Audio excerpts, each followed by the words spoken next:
da história das pessoas, em especial pelas respectivas famílias. Então, um prazer atender sempre meu irmão, meu amigo, esse servo do Senhor, meu confidente, pastor Edilson, minha esposa, sua casa, que sempre me acolhe nas quase 3 décadas que nós nos conhecemos, nos relacionamos no reino de Deus. Jó capítulo 1, versículo 6 diz assim: certo dia, os anjos, ou outra versão diz, os filhos de Deus, vieram apresentar-se ao Senhor, e Satanás também veio com eles. O Senhor disse a Satanás: de onde você veio? Respondeu ao Senhor. Satanás respondeu ao Senhor: perambular pela terra, de perambular pela terra e rodear por ela, e andar por ela. Disse o Senhor a Satanás: reparou em meu servo Jó? Amém? Os que ficarem de pé podem se assentar. Eu gostaria só de pedir, irmão, se ele puder, tirar um pouquinho do grave. E o retorno aqui está confortável, talvez se para a igreja está confortável. Amém. O intuito, a igreja ela vive para um propósito único e exclusivo de expandir o reino de Deus sobre a terra e levar vidas, levar pessoas ao pleno conhecimento da verdade de Cristo Jesus e passar pelo tríplice processo que é reconciliação, regeneração e santificação. O pilar da mensagem da igreja, central da igreja, é passar por esse processo. Primeiro processo, reconciliação. Eu preciso levar o sujeito a se reconciliar com Deus, porque Deus, pela humanidade, está no pescoço, ou acima do pescoço. Esses dias o pastor estava pregando no nosso culto de ensino na igreja, nosso pastor presidente, e ele disse, estava falando uma coisa interessante: as taças da ira de Deus estão mais do que cheias sobre tudo que está acontecendo na humanidade. Ele é reconciliado com Deus. Quando o homem ele é reconciliado com Deus, ele passa pelo processo da regeneração, da mudança de vida. E o terceiro processo é o processo da santificação. Pastor, quando eu passo pelo processo da reconciliação, regeneração e santificação, eu entro num processo extraordinário que a igreja ela entra. E é maravilhosa a igreja quando ela entra nesse processo. Qual é o processo? Você passa a ser uma pessoa madura, uma ovelha saudável. Toda ovelha saudável, a tendência de uma ovelha saudável é fazer o quê? É gerar outras ovelhas. Nunca olhe, presta atenção, pelo amor de Deus. Nunca olhe para o altar esperando que o pastor gere ovelha. Pastor não gera ovelha. Quem gera ovelha? Ovelha gera ovelha. Uma ovelha saudável, ela vai gerar outra ovelha. Amém? Então, a igreja ela existe para isso. Você tem os jovens, esses 2 jovenzinhos, saindo do período da adolescência, entrando na juventude, faz a adulta. Vocês têm um ciclo de pessoas do seu mesmo nicho, do seu mesmo nível. Quer ser na escola, vocês trabalham? No trabalho de vocês, na escola, na faculdade, eu não sei. Vocês se relacionam com pessoas. E o que vocês vão fazer com as pessoas que vocês relacionam com elas? Vocês vão contagiá-las com o evangelho que vocês conheceram, foram apresentados, e esses também que serão contagiados, contagiarão a outros. Aí, pastor, mas esse é o segredo do crescimento da igreja?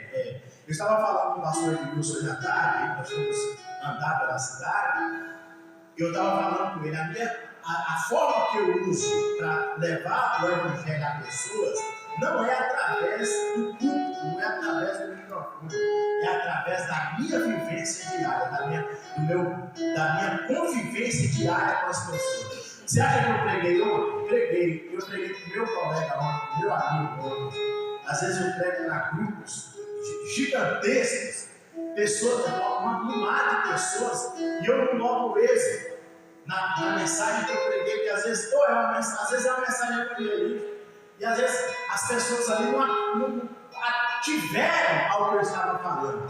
E às vezes eu estou falando 10, 15, 20 minutos no plantão e eu vejo um rosto banhado em lágrimas e uma pessoa dizendo: é isso que eu quero para minha casa, é isso que eu quero para minha família, é isso que eu quero para os meus filhos. E acontece que essa pessoa às vezes mora no meu bairro, mora na minha cidade, e essa pessoa às vezes ela quer ir a Cristo e congregar comigo lá na nossa congregação, na nossa igreja, ou numa igreja que ele achar que convier perto da casa dele. E ele passa por qual processo? Primeiro processo, reconciliação. Segundo processo, regeneração, de mudança. E o terceiro processo, processo de santificação. Quando eu entro no processo de santificação, quando eu entro nessa estrutura de vivência, aí o pastor não vai, não, nós temos que falar. Estou vendo uma caixa ali falando oferta para a obra da igreja. O pastor, a ovelha sadia, ela vai ver a necessidade. Eu falei o quê? A igreja sadia vai ver o quê? Eu vou ver a necessidade. Onde eu vou atacar? Onde eu vou atacar? Onde eu vou atender? Onde está doendo? Onde está o enfermo? Onde está o aflito? Onde está a família machucada? Onde está a família aflita? Onde está a família que precisa de libertação? Onde está a família que precisa de oração? Eu vou buscar aquela pessoa. Eu vou sarar aquela pessoa. Porque eu sou uma ovelha saudável. Amém? Fazer uma introdução, né? Senão fica muito seco. Você já entra assim, você quer injeção na testa, mas como? Não tem como, né? Uma bezetacil, não tem como. A Bíblia diz que os filhos de Deus foram fazer o quê? Apresentaram diante do Senhor. E quem foi? E junto na fila dos filhos de Deus, eles foram lá expressar louvor. Você entra diante de Deus, você vai apresentar. Vem, volta aqui. Não vem com essa que você. Até o hino que na harpa, que é o hino mais errado que você possa imaginar. Ele fala assim: mesmo tendo as mãos vazias, ao Senhor me apresentar. Aí o cara tem a loucura de dizer quantas aulas eu poderia ao Senhor apresentar. O cara passou a vida toda fazendo nada. Aí eu vou ver apresentar diante de você. Você trouxe o quê? Eu trouxe a minha mão. Pera aí, que na sua mão. Minha mão está vazia. Poxa vida, você teve um dia todo, você tem uma vida para fazer alguma coisa, você vai apresentar diante de Deus, você está vazia.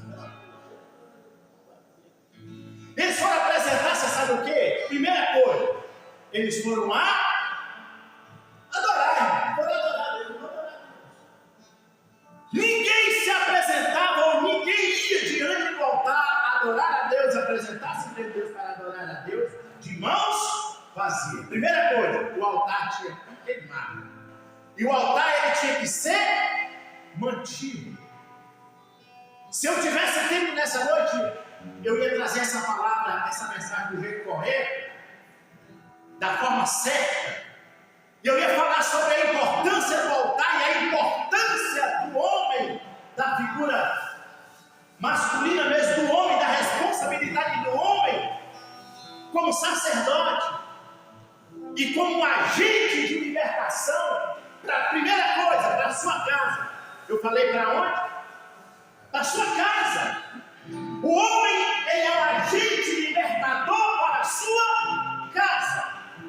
Segundo, ele é um agente libertador. Já que ele é um agente libertador para a sua casa, ele é um agente libertador para a sua comunidade. Me mostra na Bíblia, eu vou te mostrar na Bíblia. A Bíblia diz que esse homem ele era uma referência na sua cidade. E eu descobri que esse homem, ele era um grande adorador. E ele era um homem que oferecia grandes sacrifícios para proteger a sua casa e a sua família. Aleluia! Qual é a minha parcela? O que eu vou dizer minha parcela do homem em si? Eu vou usar hoje mais a expressão. Eu vou falar como se eu estivesse falando só para homens. Qual é ele não tem parcela de participação na manutenção, proteção e libertação da sua casa. Ele é o sujeito principal, responsável pela a guarda da sua casa, o sucesso da sua casa, a liberdade da sua casa e a prosperidade da sua casa. Oi? O homem é o sujeito responsável pela guarda da sua casa, o sucesso da sua casa, a alegria da sua casa, a prosperidade da sua casa e a saúde da sua casa. Se outra pessoa está tomando esse lugar, essa casa está fadada ao fracasso. Aleluia! Porque Deus confiou isso. Existem coisas que Deus confiou para a mãe. Existem coisas que Deus confiou para o pai. E Deus, ele não erra os processos. Tudo de Deus é certo. Tudo de Deus é correto. Tudo de Deus tem a direção exata. Deus, ele é o Deus de exatas. Aí o Senhor falou para ele: de onde você está vindo? Ele falou para Deus. Eu estou vindo por aí. Você sabe o que eu faço? Eu sou vagabundo. Eu estou rodeando a terra e passeando por ela. E Deus falou com ele assim: vem cá. Você observou meu servo Jó? Deu uma interrogação. Aí Deus fala com ele: você sabe o que ele é, né? E ele era o quê? Íntegro, temente a Deus e se desviava. Deus pergunta para ele: observaste meu servo Jó? Nas suas andanças, você foi lá e observou a casa do meu servo Jó? Você viu a fazenda de Jó? Você viu a casa de Jó? Você viu a fazenda de Jó? Você viu a riqueza de Jó? Você viu a esposa de Jó? Você viu as filhas de Jó? Você viu os filhos de Jó? Ele falou assim: eu vi. E lá é o quê? Rapaz, ele é rico. E mais o quê? A família dele é a família mais linda que existe. E mais o quê? Ele é um homem respeitado na cidade. Ele se coloca na porta da cidade e você me pergunta assim: mas pastor, por que Jó se colocava à porta da cidade? Eu vou te revelar por quê.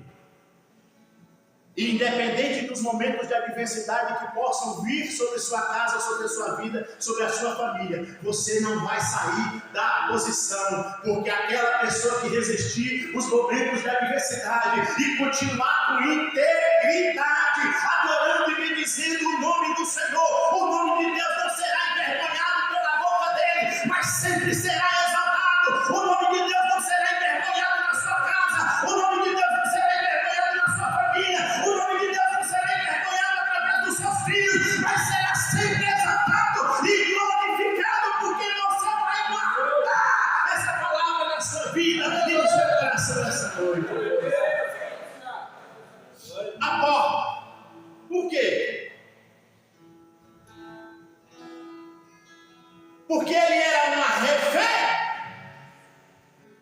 Todo mundo que queria fazer alguma coisa, todo mundo que queria um testemunho, todo mundo que queria fazer um negócio, todo mundo que queria fazer algo certo, todo mundo que queria fazer algo que era decente, todo mundo que queria fazer algo que não ia levar em detrimento à vida de ninguém, todo mundo que queria fazer algo que não era passar rasteira de ninguém.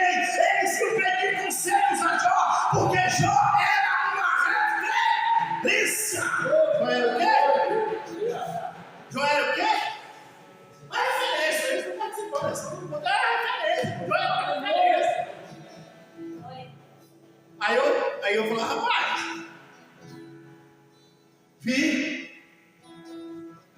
Aí, quem testemunhou de Jó? Deus. Quem pode testemunhar de você? Quem pode testemunhar por você? Quem pode olhar dentro da sua casa e dizer: nesse eu confio, nessa eu confio? Pode vir o inimigo tocar ou não, mas o meu nome será glorificado. Eu não serei envergonhado nessa casa, não serei envergonhado nessa família. Glória a Jesus. Aí ele falou assim: sei. Seguindo. Disse então o Senhor a Satanás: reparou em meu servo Jó? Não há ninguém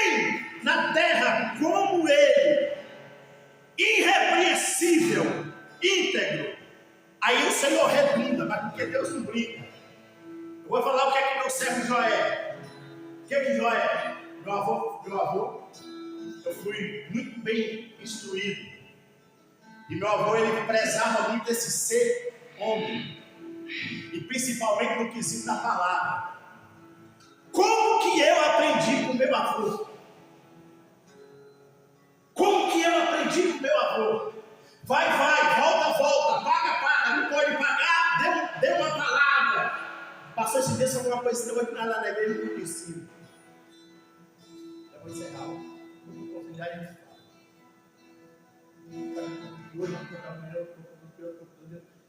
eu não posso ter a ansiedade, a loucura de achar que o culto só é culto porque eu estou com o microfone na mão. Eu não tenho que vir para a igreja. A minha vida é um culto. A minha empresa é o culto. Quando eu vou buscar meu neto na porta da escola, é o culto. Por quê?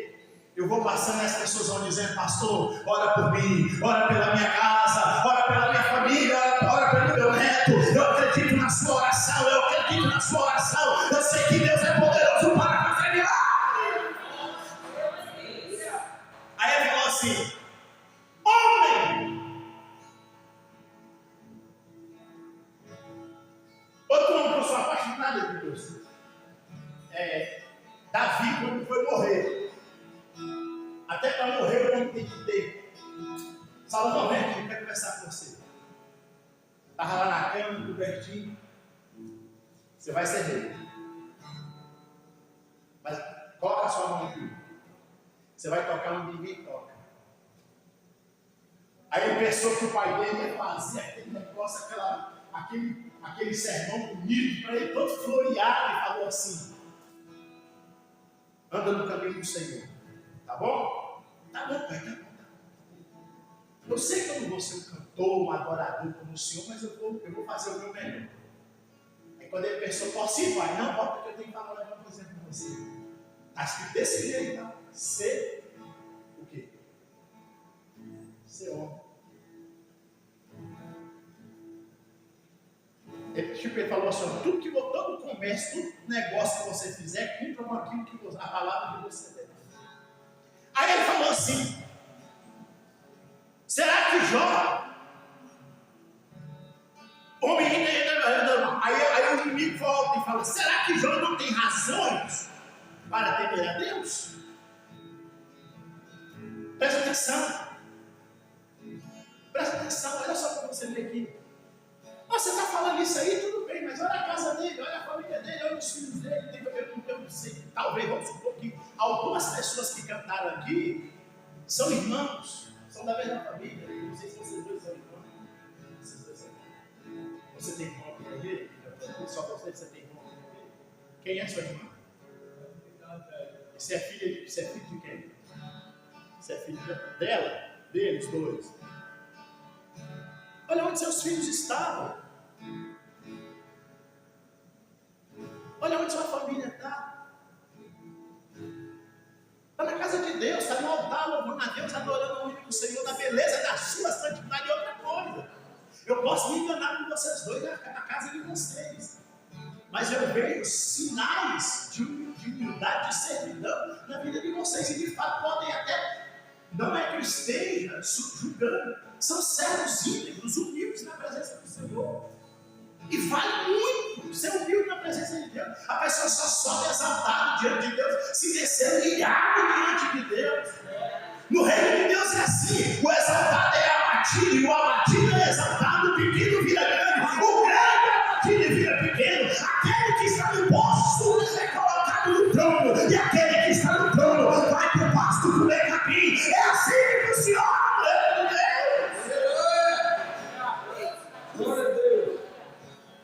Já tem motivo para te adorar. Tem mesmo, tem. Aí começou o quê? A primeira prova de Jó. Deus tocou nas questões materiais. Tocou e tirou tudo. Capítulo, eu vou pedir, porque não tem como eu introduzir e apresentar qualquer coisa dessa forma, seria leviano para os irmãos. Então a gente tem que parar. A gente precisa parar. E para mim, no mínimo, falar um pouco do que eu queria falar, eu preciso de mais 5 minutos. E já é muito. Aí ele falou assim, tira tudo, ele foi lá e tocou a hora. Eu aprendi uma coisa, pena que eu não vou falar. Na casa de Jó tinha comunhão. Oi? Na casa de Jó tinha comum. Os filhos de Jó, pastor, iam um na casa do outro se alegrar e fazer churrasco. Os irmãos iam um na casa do outro, eles tinham comum. Presta atenção, ninguém senta à mesa de ninguém se não tiver comunhão com ela. Eu vou repetir. Eu não aconselho ninguém levar, ficar de tererê, de tiricuti, de corofa com o vizinho. Mas o dia que o vizinho entrar dentro da sua casa, sentar na sua mesa e tomar um café com você, foi porque você permitiu e de alguma forma você tem, no mínimo, comunhão com ele. Tem ou não tem? Nossa, essa pessoa entra na sua casa, ela é uma pessoa bacana.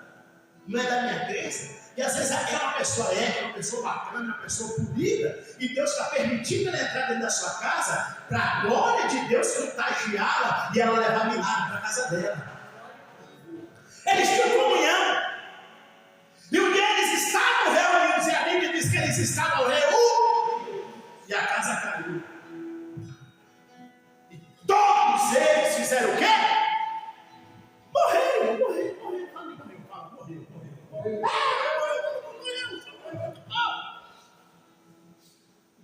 E a Bíblia diz aí, o que daquele homem, ele tinha 7 mil, não sei o quê, 10 mil, não sei o quê. E as pessoas perguntam, mas para que tanto camelo? Meu irmão, pelo amor de Deus, tem uma empresa, o Delano, e eu conheço o Delani. Essa transformadora, eu gosto dessa empresa, eu presto serviço para ela. E eu conheço o garoto que herdou essa empresa, ele é uma pessoa top. Jó tinha uma transportadora chamada Jumentos e Cabelo. Ele tinha transportadora, ele tinha entregado ao Léo. E num dia fez o quê? A empresa de Jó faliu.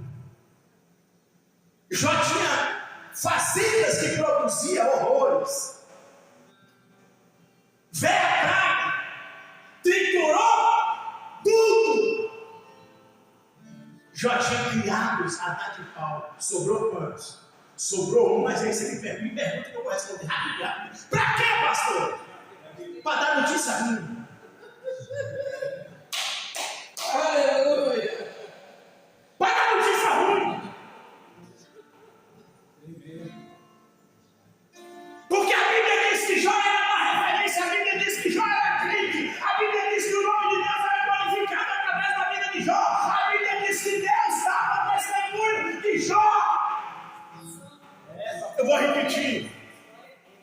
Deus olhava lá de cima e se orgulhava na terra. Eu tenho um homem que eu posso dar testemunha dele, aleluia. Deus confiou em Abraão, Adão caiu, Adão vacilou. Deus confiou em Abraão, Abraão mentiu, Adão vacilou. Deus confiou em Abel, Abel pagou com a própria vida. A sua fé em Deus, o nome de Deus foi glorificado. Deus confiou em Sansão, Sansão trocou a glória de Deus, a unção de Deus, o poder que Deus tinha dado para ele ser um libertador. E ele negou o nome de Deus por causa de Dalila. Deus confiou no capitão Josué, mas o diabo foi diante de Deus e disse: olha, as vestes de Josué estão cheias de sangue, e acusou aquele homem diante de Deus. Todos os homens que Deus confiou na antiga aliança, eles tiveram seus deslizes. Deus, ele olha de si, Deus confiou em Noé. Noé cumpriu todo o seu processo, e na hora de restabelecer a glória de Deus vem sobre a sua casa, sobre a sua família, ele teve que amaldiçoar seu filho, porque ele se deu a bebedeira e envergonhou a sua casa, envergonhou a sua família. E o inimigo por um momento disse: eu venci. Mas Deus olhou lá de cima e disse: eu confio no caráter desse homem, e o meu nome será glorificado através da vida dele.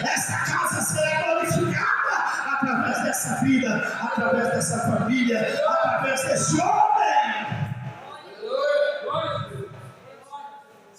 Tem uma notícia: seus filhos morreram, seu rebanho morreu, as suas plantações, a traça veio comeu, e os seus servos foram todos assassinados. E eu e você, só eu restei para te trazer essa notícia. Ele olha para um lado, olha para o outro, ele olha para a sua casa. Eu falo por minha conta, eu falo por minha conta e não aconselho ninguém a falar. Eu deduzo que até a casa de Jó caiu. Por que Jó achou aquele caco? Ele pega um caco, o inimigo volta diante de Deus e fala assim: agora você está vendo lá? O que tem? Aí Deus repete de novo, capítulo 2, versículo 2. Perdeu o pai, perdeu o filho, perdeu filhos e filhas, perdeu camelo, perdeu jumenta, perdeu boi, perdeu ovelha, perdeu servo, perdeu serva, perdeu a plantação, perdeu o lugar do ápice de testemunhar o meu nome por causa da grandeza, da riqueza e da família. E o que tem? Ele não sabe que ele está. E o que tem? Você acha que eu vou deixar ele confiar nele porque ele está passando agora por esse momento da universidade? Aí ele fala, e Deus, aí quem falou? Versículo 2: Deus fala. Presta atenção, rapidinho, volta aqui. Nos momentos adversos da sua vida, se Deus fala, é porque Deus não vai ficar calado. Eu vou repetir de novo. Nos momentos adversos da sua vida, eu não sei, ei Jó, presta atenção que essa palavra é para você. Eu não sei qual é a hora, eu não sei qual é o momento, eu não sei qual é a forma, mas Deus, Ele vai continuar falando com você, Ele vai continuar falando com a sua casa, Ele vai continuar falando com a sua família, Ele vai continuar falando com o seu ministério, Ele vai continuar avivando a sua vida e vendo o nome dEle ser glorificado através do seu testemunho. Porque Deus, Ele conhece na terra os homens em que Ele pode pôr a sua confiança e ver o nome dEle ser glorificado. Aí, o que tem? Você já tirou tudo, você não se dá por satisfeito? Aí ele falou assim: não. Por quê? Tudo que o homem tem, pode acontecer o que for, mas se tocar na saúde dele, se tocar nele, se mexer na estética dele, olha só, presta atenção. Se mexer no aparente, na aparência, naquilo que se vê, se mexer no brilho, pastor, no brilho, ele pira. É mesmo, é? Eu vou falar uma coisa rapidinho aqui. Eu queria que você guardasse isso e levasse para você, porque eu não quero ficar repetindo para não encher. Vontade permissiva de Deus. Pastor, mas como que eu vou conviver com isso? Buscando a revelação, a direção de Deus, se é Ele ou não. Porque tem coisa que você pode estar lutando. Não é vontade permissiva de Deus, e às vezes foi você que provocou. Tem pessoa que provoca as tempestades dele, você sabe por quê? Com a própria boca. A sua boca, você sabe o que a sua boca é? Uma provocadora de terremoto, de tsunami, que vem da mar. Toma chupada em cima das costas. Por quê? Ó.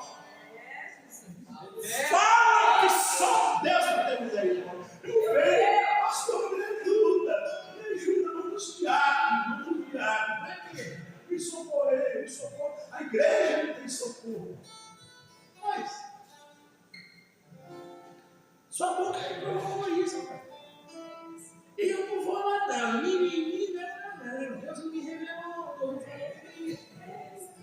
Aí você fica lá, ô velho, aí a chibata também.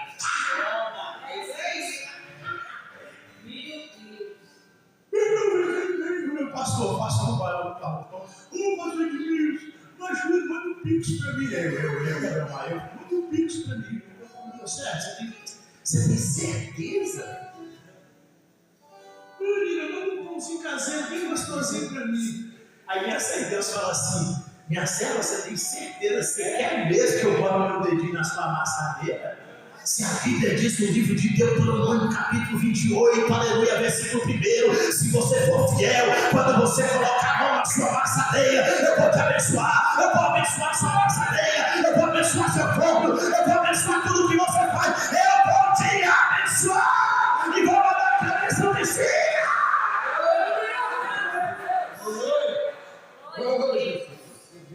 Aí então, vamos supor que a bênção é uma pessoa. Aí a pessoa fica murriando. Não sei se aqui fala murriando. Lá na minha terra é murriando. O cara fica murriando, igual meu neto. Murriando, falando: quem você fez isso? Ele fica assim, ó.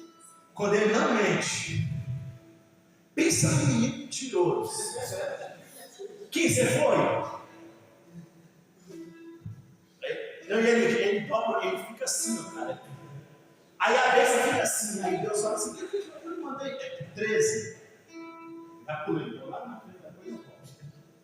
Não, desculpa, estou lá atrás. Deuteronômio 28. Você está fazendo o que aqui? Eu estou vendo aqui, você está vendo que eu quero que aquele cliente chore mais um pouco. Não, mas eu não quero que ele chore mais. Aqui não tem a quebrantada, aleluia. Quando eu falo, ele treme. Quando eu falo, ela obedece. Quando eu falo, ela treme na minha presença. Ela anseia a minha presença. Mesmo na tempestade, ela me adora. Então vai. Eu acabei de ler agora, abençoando o começo das irmãs esposas do pastor. Li agora lá, a bênção seguirá. Vai, o que você está fazendo aqui? É para mim voltar? Não, fala assim: me acompanhará. E aí você me pergunta: só rapidinho, chega aqui. Não, só ele aqui, que ele aqui gosta, ele participa. Pergunta: por quê? O que é ir e acompanhar? Eu vou aposentar e vou vir para cá. Aí eu vou acompanhar o pastor. O pastor vai para lá, eu vou. O pastor vem. Vai para a escola, vem. Vai ter amor, eu estou junto. Vai ter evangelista, eu estou junto. Vai ter visita pastoral, eu estou junto. O que está acontecendo? Vai ter entregar, sei lá, uma necessidade, um aflito, um enfermo. Vai ungir, eu estou junto. Eu estou acompanhando. Aí ela tenta voltar. Deus fala assim: volta não, por quê? Porque mesmo que a tempestade ele continua firme. Mas está na Bíblia. O bom é que está na Bíblia. Você sabe que eu fico feliz? Que isso aqui não é metáforas, não são pensamentos meus, é a Bíblia que está dizendo. Aí ele falou assim: o que você está fazendo aqui? Meu servo é abençoado. Toca. Deus permite. Você sabe quem Deus permite certas adversidades? Quem é fiel, quem Deus conhece. Aí a Bíblia diz que ele vai lá e toca. E aquele homem, ele é ferido, presta atenção, de uma chaga de homem. E a Bíblia diz: você sabe que eu fico feliz quando eu não invento, quando eu falo que a Bíblia. Eu fico feliz quando eu me dirijo à igreja respeitosamente e falo algo que eu não estou inventando, mas que a Bíblia diz. Porque quando a Bíblia diz, ela garante. E quando a Bíblia diz e ela garante, Deus faz cumprir na nossa vida. Aleluia! Aí ele falou assim, aí Deus fala assim: presta atenção, rapidinho. Toca. Você só não tem poder sobre uma coisa. Você lembra da oração de Jesus, da entrega de Jesus para permitir que a morte conceber para que ele pudesse cumprir o propósito de Deus, morrer para que nós pudéssemos viver? Ele se entrega: eu te permito vir a mim, porque a morte não tem poder, ela está presa à vontade de Deus. Ele falou assim: você só não pode tocar na vida dele, porque você não vai conseguir, você não tem ninguém para ele. Mas se você pode tocar nele, filho, e a Bíblia diz que ele tocou, a chaga veio da planta dos pés, subindo, e foi subindo até a cabeça, e aquele homem ficou com o corpo cheio de chaga. E aquele homem, ele teve uma ideia que eu entendi na prova, irmão, e continua querendo ser crente.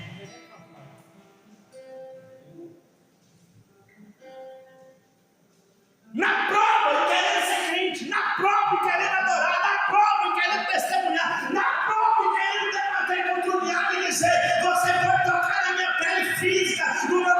físico, mas o meu espiritual é interioriano. Ele toca na carcaça, não toca de onde sai a adoração.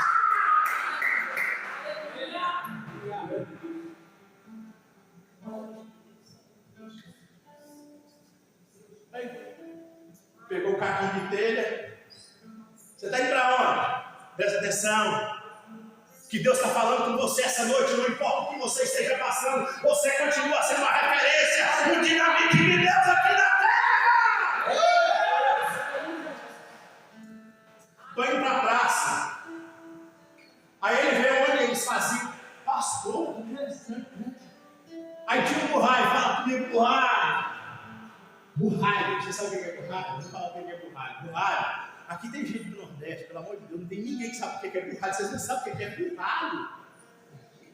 Burrai é um lugar onde ontem tinha fogo e hoje só tem cinza, e a cinza quentinha. E para que serve a cinza, pastor? Quando você está com o corpo todo ferido, todo machucado, quando o cachorro está, lógico, pelo amor de Deus.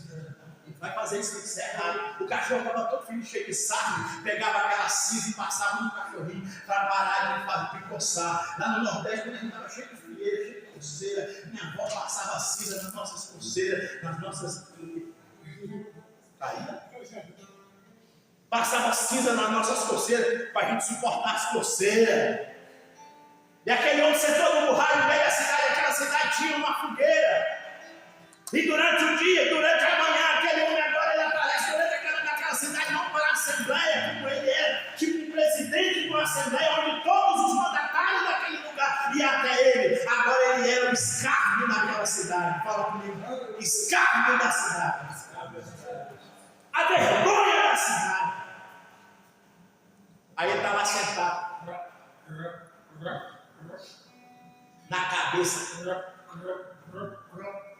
sentado ali, onde à noite havia fogo, onde à noite havia reunião, onde à noite havia presença de pessoas, onde à noite havia congratulação, onde à noite havia imaginação, onde à noite havia tapinha nas costas, onde antes havia ali pessoas ali, bajulando aquele homem, querendo saber sobre finanças, querendo saber sobre filhos, querendo saber sobre prosperidade dentro de casa, querendo saber sobre hegemonia familiar.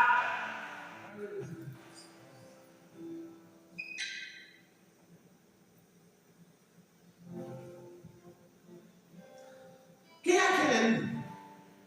É Jó. Nosso irmão Jó não veio hoje, não está aí, o presidente não está aí, o chefe não está aí, mas não vamos fazer reunião. Olha ele lá, para aquele é ele. Aquele lá é ele, Através dos amigos de Jó, eu vou parar para vocês estudar depois. Se eu falar, vocês não têm interesse em estudar o versículo. Capítulo 3, depois o capítulo 3, 2, versículo 11 a seguir. Os amigos de Jó, lê depois. O que aconteceu com você? Que mal você fez contra Deus? Que pecado você cometeu? Que situação é essa? Se arrepende do seu pecado. A situação dela era tão deplorável. A mulher conhecia o marido que tinha. Ela sabia o marido que ela tinha. E ela chega para ele e fala assim, ela observou que mesmo naquela situação, ele era ímpio. Pastor, o que é isso? Bota o sujeito de pé, coloca o punho, coloca o espada, coloca ali, você usa todos os métodos, todas as ferramentas do pedreiro, chama o melhor mestre de obra para repetir Jó. Aí ele coloca ele lá, espada, pedreiro, super, eu estou fazendo uma metáfora, espada, linha, prumo, régua, usa o que você quiser, ainda até improvisa. Caiu para lá, caiu para cá, está meio pedra, meio tijolo, está mole, você já tentou acertar um bloco desse estrutural com massa mole? O bicho não pega livre de jeito nenhum. Fique de lado, fica para lá, fica para cá, fica para lá. O Jó, quando veio a miséria, o toque, a permissão, Deus permitiu que tomar dele, ele ficou podre. Quando foram medir, fazer as medidas, aferir as medidas de Jó. Presta atenção. No reino, presta atenção, isso é forte. Eu tenho uma mensagem que eu peguei alguns anos atrás, é outra pessoa, vai ver outra pessoa lá, mas sou eu, um cara gigante. Interfira no reino espiritual.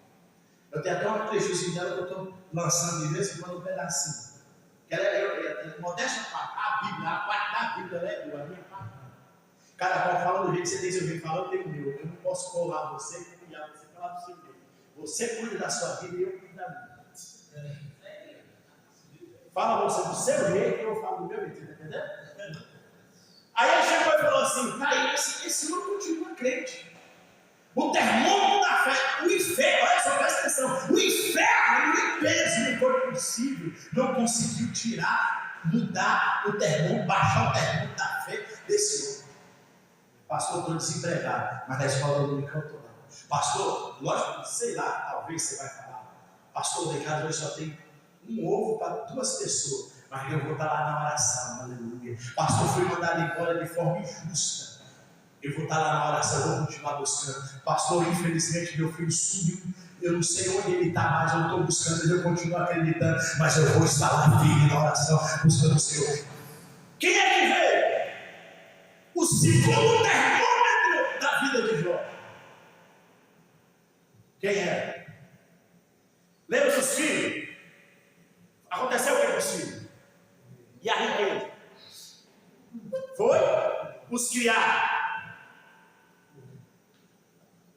As hortas, o bicho comeu, a saúde, a casa. Quem foi que restou? Não, depois. Quem?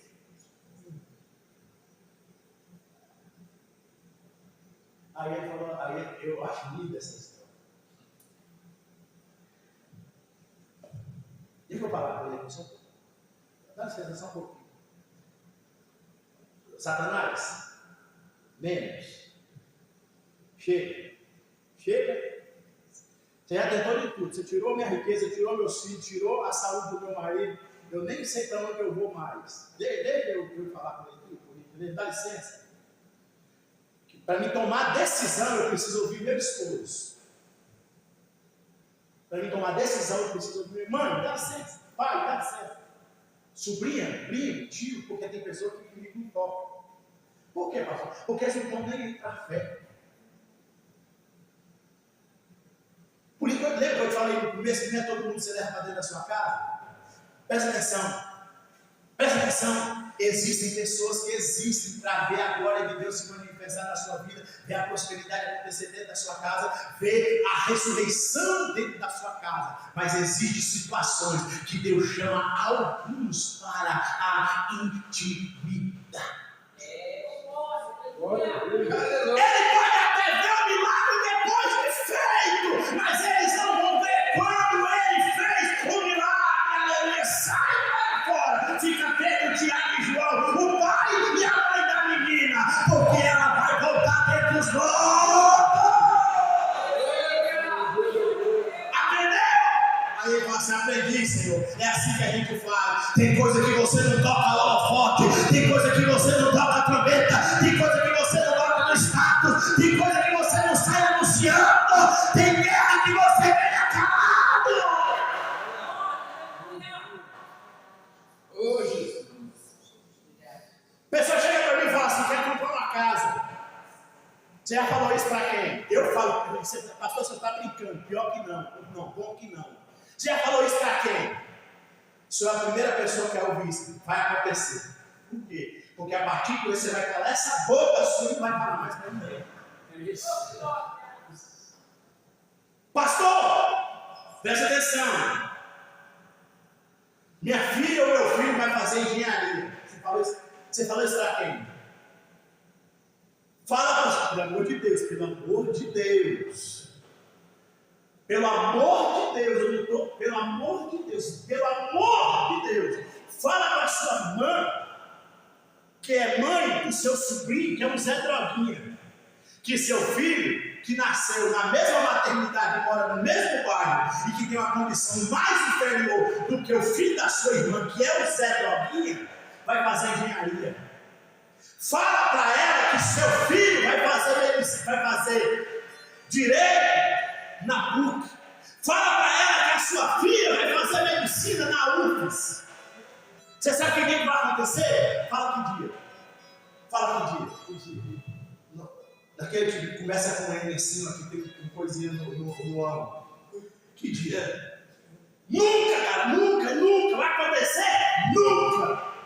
Porque você sabe quem você é, o provocador de tempestade com a sua. Né? Aí ele falou assim, dá licença, porque eu pensar com meu marido. Eu só posso iniciar algo, eu só posso tomar uma atitude, eu só posso entender o que está acontecendo quando eu conversar com o homem que está na prova e continua sendo crente. Aleluia! O pastor só pode contar com a mulher, com a dirigente, com o jovem de departamento, com o adorador, se ele estiver na prova e continuar sendo crente. Sabia que o pastor poder contar com você? Você sabe que dia o pastor vai poder contar com você? O dia que você estiver na prova e continuar sendo crente. Eu continuo crente, pastor. Eu percebi que esse jovem já tem 6 meses que ele está vindo com esse mesmo sapato. Mas ele continua sendo crente. Eu percebi que aquele rapaz, ele está com o cabelo assim por cortar. E já tem uns 4 meses que ele está meio. Ele não é assim. Parece que ele está passando pelo momento da universidade. Mas na escola dominical você está onde? Na igreja. No culto de oração você está onde? Na igreja. Eu estou ganhando R$50 por mês. Mas R$50. Sim. O dízimo de R$50. Eu estou ganhando R$50 diário para entregar marmita. Não sei se aqui tem entregador de marmita, mas os meus R$5 eu vou depositar sobre o altar. Eu vou tirar R$2 da oferta. Eu ganhei R$5.000 esse mês, mas dá para fazer, dá para aumentar a prestação do carro, dá para pagar uma prestação de uma motinha, mas eu vou queimar no altar, eu vou ofertar, mesmo na adversidade, eu vou continuar sendo.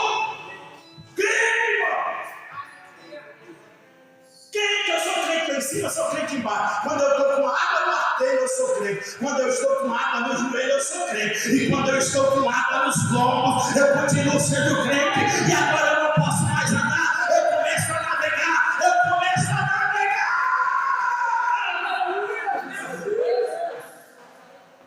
Porque você foi crente com água no artelho. Agora você é crente com água no joelho.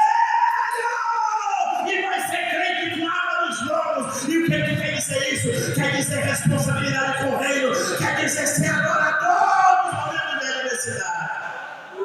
Aleluia! Aleluia! Nós dois agora. O que foi, moleque?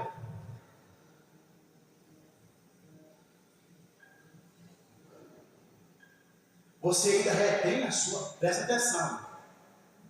Pastor, está de brincadeira.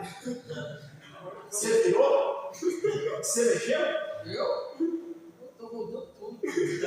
Você mexeu? Eu estou voltando. É sério? Tipo assim, quase tudo. Eu juro que eu me perdi. Me perdi. Sério, não estou brincando. Eu me perdi.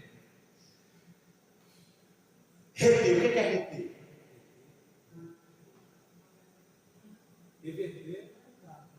Reter. Quando a gente era criança, a gente tinha um rio. E a gente se matava no riachozinho. A gente se matava na frente do torceiro de moita. Para fazer uma barraiazinha. E só que meu avô vinha da roça. E olha porque é lindo. Aí meu avô vinha da parte de baixo e ele percebia que a água estava muito ralinha. Eu tinha acabado de ter terminado no momento. Ele sabia onde a gente tinha retido a água. Só que aquele homem, eu não entendo, eu não sei o que passa na cabeça de um homem desse. Aí a mulher dele falou assim: ainda retens? Se olha, rapaz, você não tem, se olha. Você está sendo vergonha aqui. Olha só que Cristo é esse, que Deus é esse. Cadê meus filhos? Cadê minha riqueza? Cadê minhas empregadas? Cadê meus camelos? Você é um industrial, você é um produtor rural, você é um grande latifundiário, ele é um latifundiário. Irmão, Jó não era o irmão do tabuleirozinho de cocada. Ele era o rei da cocada. Aí ela falou assim, presta atenção. Agora é sério. Ainda retém, ainda agarra a sua integridade. Você ainda é íntegro diante desse Deus. Você ainda é fiel a esse Deus. Você é aqui, de todo mundo aqui, a única pessoa que não tem razão lógica, humana, visível, plausível, apalpável para ser fiel a Deus é você. No mínimo você tinha que estar todo revoltadinho. Eu agora não sou mais crente. Ontem eu era, hoje eu não sou. Com a carteira, com título eu sou crente, mas sem título eu não sou crente. Quando eu pagar a prestaçãozinha do meu boleto da minha motoca, eu sou crente. Se não pagar o boleto da minha XRE 190, eu deixo de ser crente. Com a minha popzinha para mandar a pé, eu sou crente. Sem minha popzinha, eu não sou crente.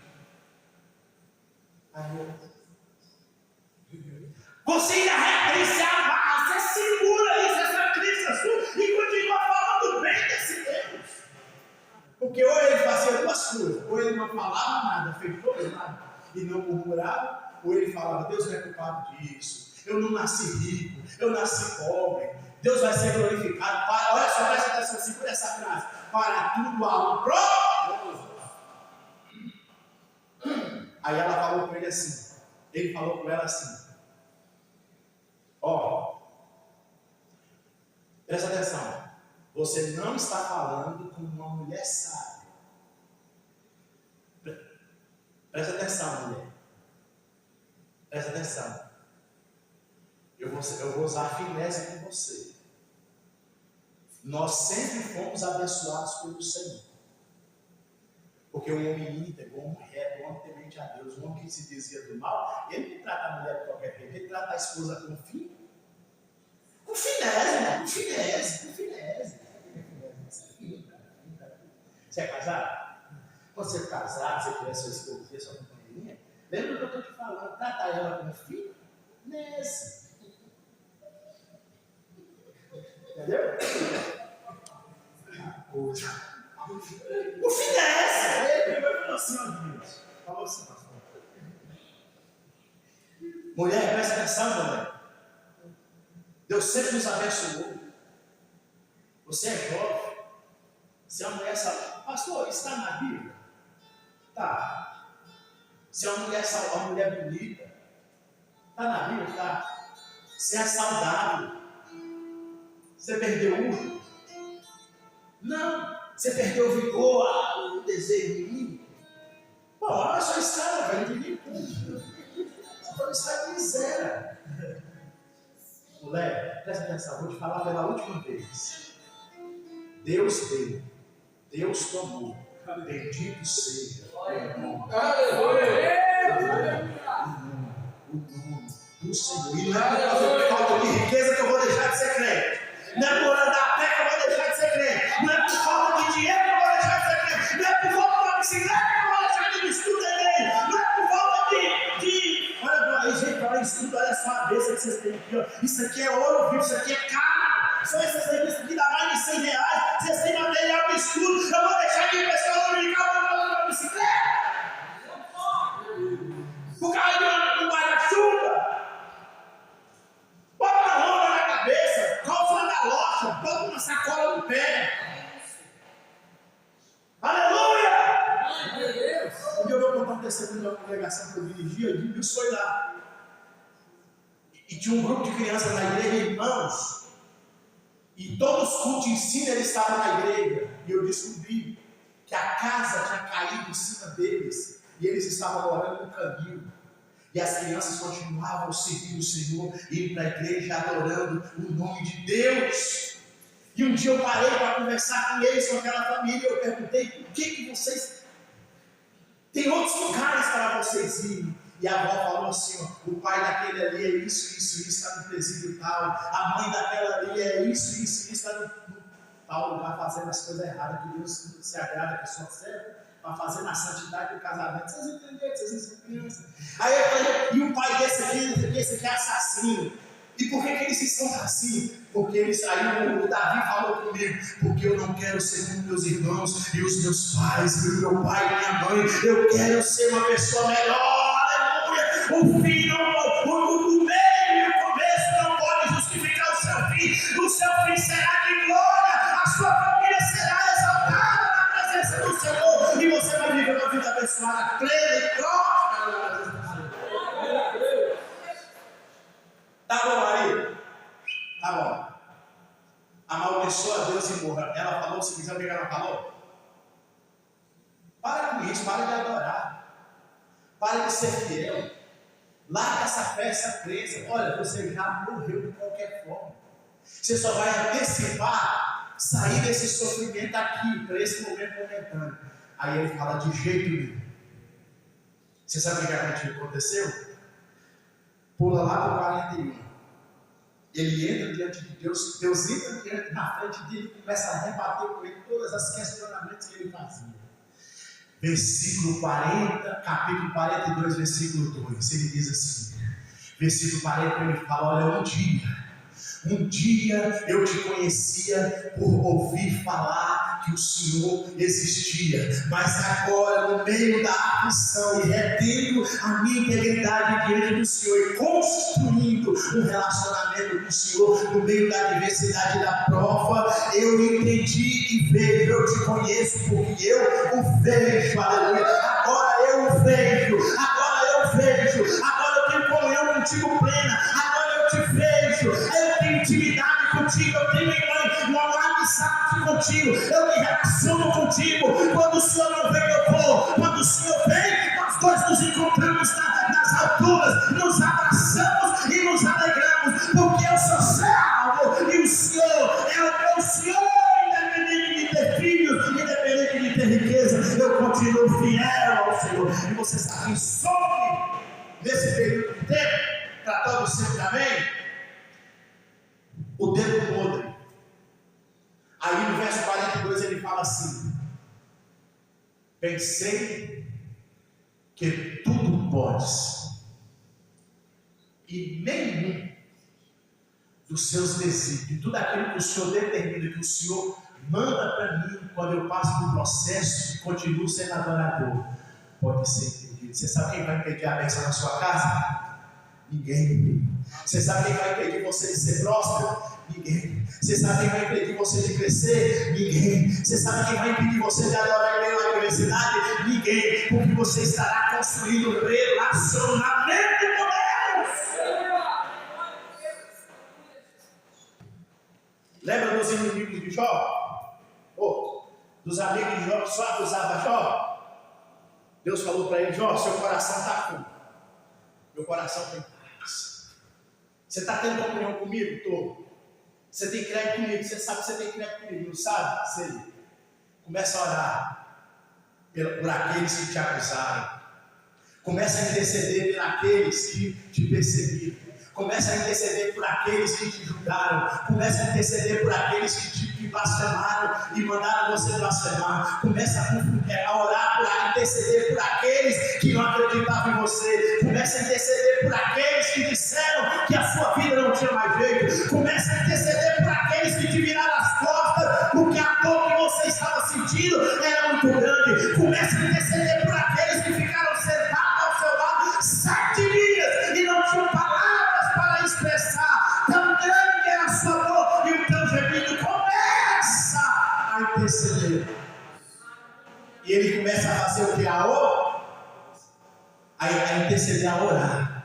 E a Bíblia diz que Deus ele vai lá no tesouro dos amigos de Jó e diz para ele da seguinte forma: agora eu vou começar a fazer uma transferência de riqueza, eu vou começar a fazer uma transferência de bênção, eu vou começar a fazer uma transferência de fazenda, eu vou começar a fazer uma transferência de casa, eu vou começar a fazer uma transferência de prosperidade, eu vou começar a fazer uma transferência de cabelo, eu vou começar a fazer uma transferência de ovelha, eu vou começar a fazer uma transferência de boi, eu vou começar a fazer uma transferência de riqueza. E eu vou usar quem? Eu vou usar aqueles que te caluniaram, eu vou usar aqueles que te perseguiram, eu vou usar aqueles que disseram que você não ia, eu vou usar aqueles que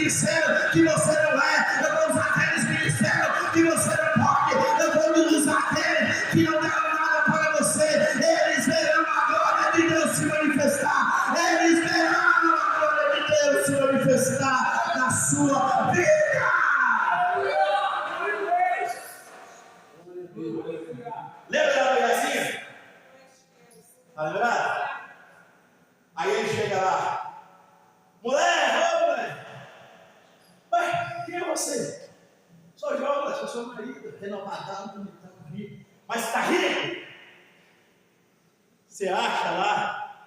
Ei! Você acha lá que Deus dá bênção pela metade, moleque?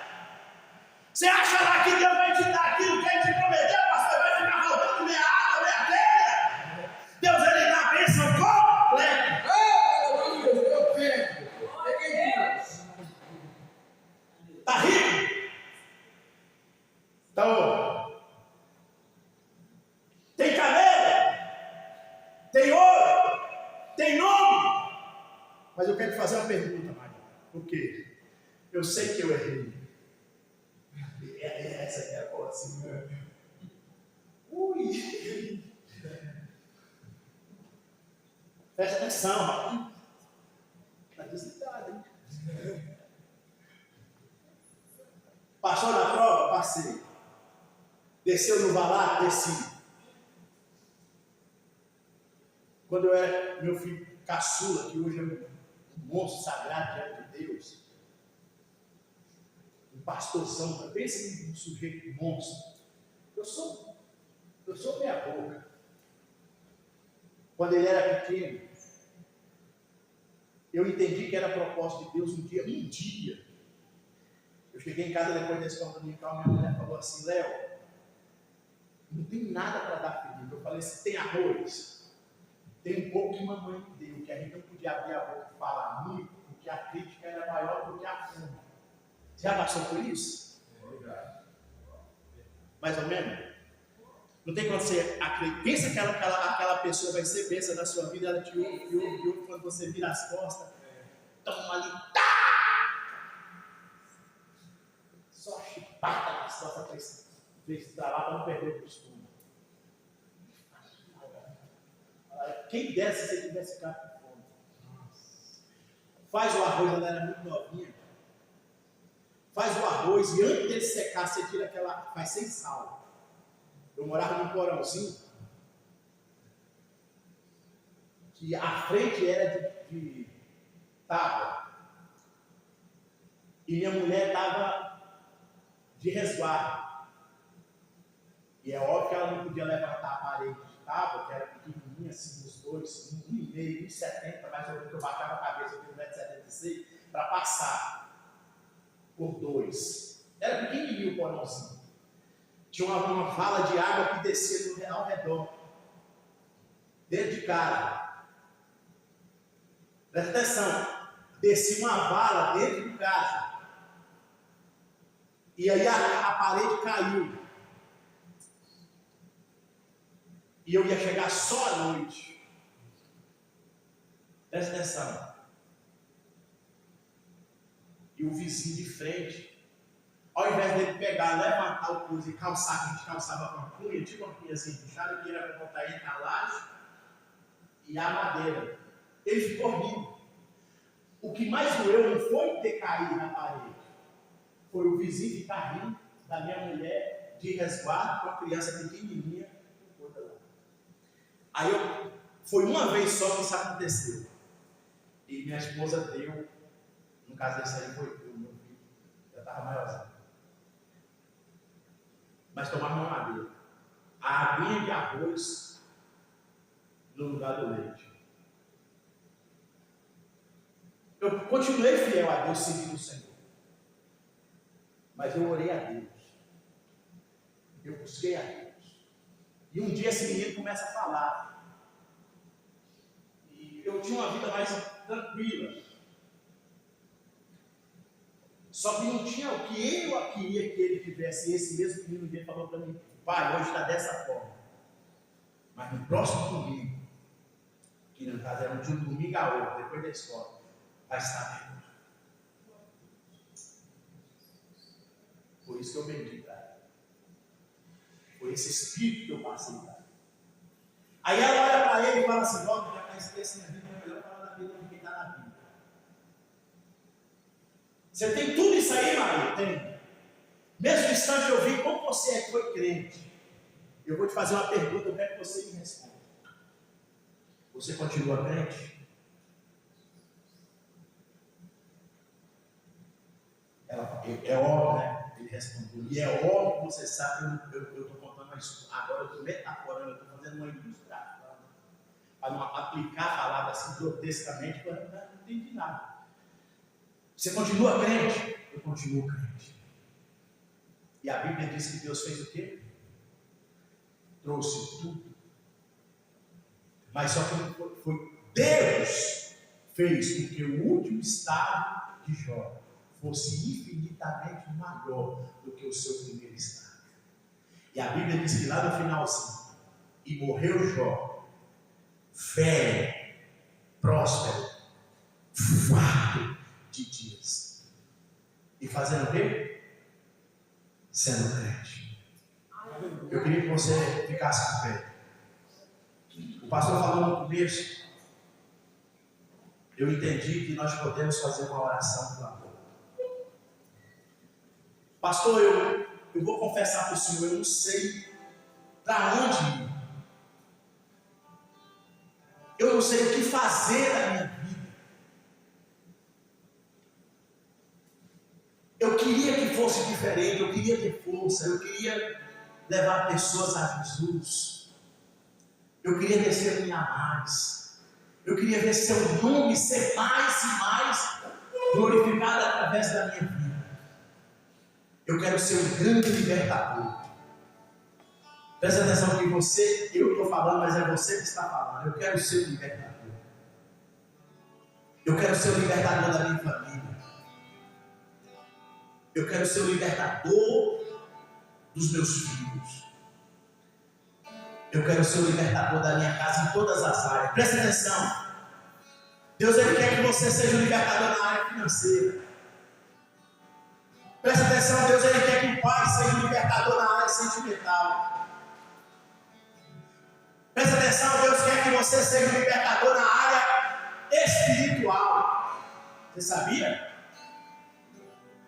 Deus ele quer que você seja o libertador na área sentimental. Deus ele quer que você seja um libertador, literalmente um grande libertador dentro da sua casa e da sua família.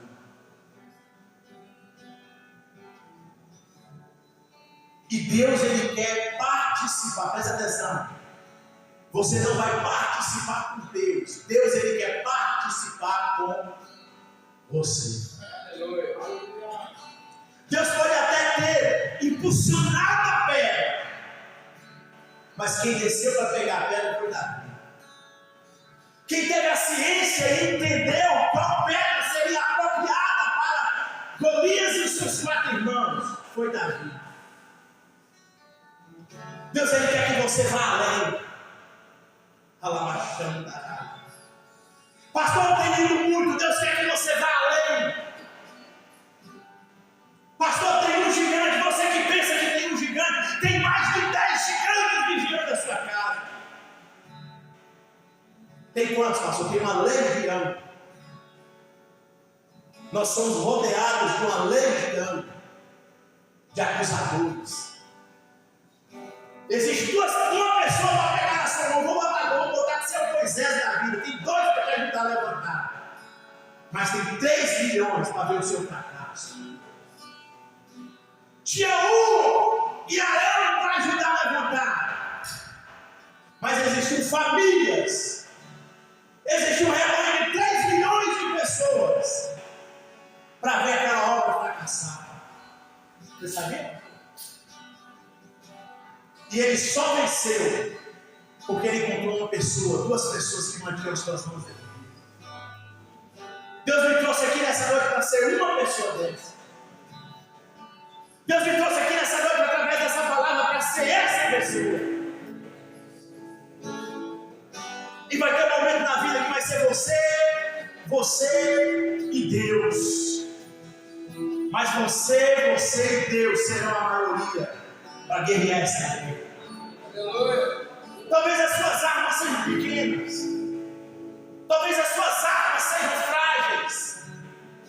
Mas a Bíblia diz que toda arma forjada contra você, ela não vai prosperar contra a sua casa, contra a sua vida, contra a sua família. Todo arco armado para lançar setas contra a sua casa será quebrado o arco e espedaçado a lança contra a sua vida. Você sabia que o arco de lança é gigante? Pastor, mas tem armas gigantes forjadas. Está na Bíblia? Está na Bíblia. Toda arma preparada não prospera. Deus não tem interesse nenhum de te ver perder. Deus não tem interesse nenhum de te ver murmurando. Deus não tem interesse nenhum de ver você achando que você não vai vencer, que a sua guerra está perdida.